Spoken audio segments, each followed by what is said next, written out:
British शासन के दौरान बर्मा को भारत का एक प्रांत माना जाता था।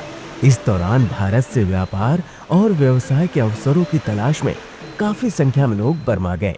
काफी भारतीय कामगारों और व्यापारियों ने वहां अपने आवास भी बना लिए थे। इसके अतिरिक्त ब्रिटिश प्रशासन ने भी महत्वपूर्ण भूमिका निभाने वाले भारतीय भी बर्मा में बस गए थे। वहां बसने वाले इन भारतीय लोगों में कुछ लोग महर्षि दयानंद सरस्वती जी के शिष्य भी थे।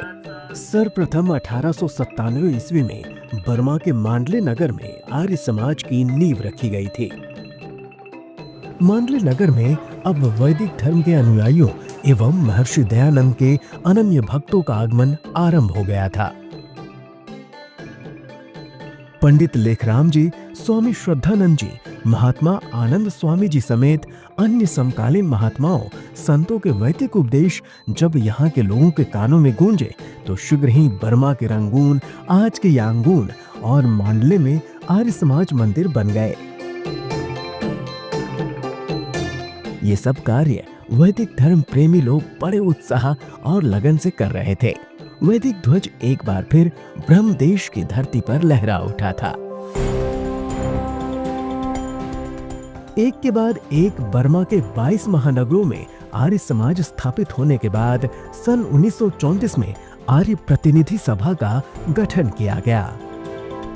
किंतु साल 1937 आते आते बर्मा को ब्रिटिश भारत से अलग कर एक अलग ब्रिटिश उपनिवेश बनाने का निर्णय लिया गया और इसके बाद जल्द ही दुनिया दूसरे विश्व युद्ध की ओर चली गई। बर्मा का भारत से अलग होना आर्य समाज के लिए एक झटका था और द्वितीय विश्व युद्ध की शुरुआत ने इसकी गतिविधियों को पूरी तरह से बाधित कर दिया था।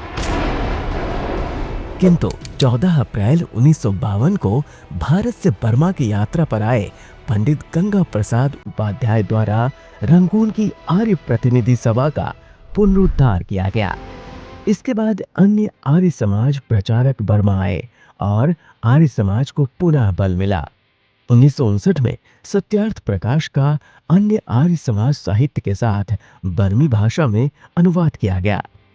आर्य समाज के विभिन्न केंद्रों में वार्षिक सम्मेलन आयोजित किए जाने लगे।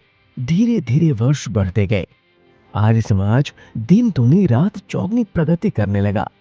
आर्य समाज की गतिविधियां विद्यालय, अनाथालय, सत्संग संचालित होने लगे।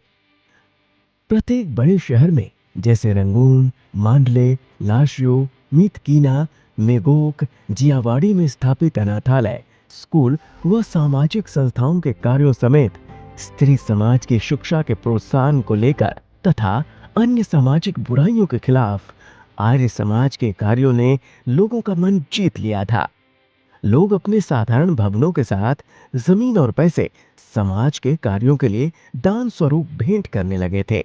किंतु चीन के इशारे पर सन 1962 में भारतीयों को बर्मा से निकाला जाने लगा और उनकी निजी और धार्मिक संपत्ति का राष्ट्रीयकरण किया जाने लगा।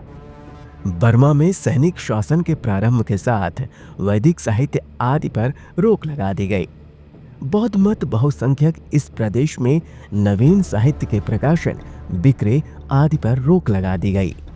एक किस्म से आर्य समाज के उत्साहित विद्वानों के उत्साह और कर्मठ कार्यकर्ताओं के कार्यों पर चोट जैसा था। लेकिन इसके बावजूद भी हमारा प्रणाम और नमन उन आर्य कार्यकर्ताओं को जिन्होंने फटे पुराने आर्ष ग्रंथों से ही वेद की ज्योति के दीपक को बुझने से बचाए रखा।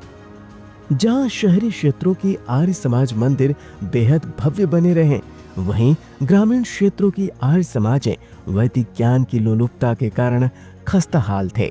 ये सब देखकर पुनः वहां जोश जगाने एवं वैदिक प्रचार पर जोर देते हुए सार्वदेशिक आर्य प्रतिनिधि सभा एवं दिल्ली आर्य प्रतिनिधि सभा द्वारा मांडले में अंतर्राष्ट्रीय आर्य महासम्मेलन आयोजित कर म्यांमार में वैदिक ज्योति को जगाने का कार्य किया। इस महासम्मेलन से एक बार फिर से आर्यों के अंदर जोश पैदा हुआ तथा आज नवीन गुरुकुलों के साथ आर्य समाजों में निरंतर कार्य जारी है।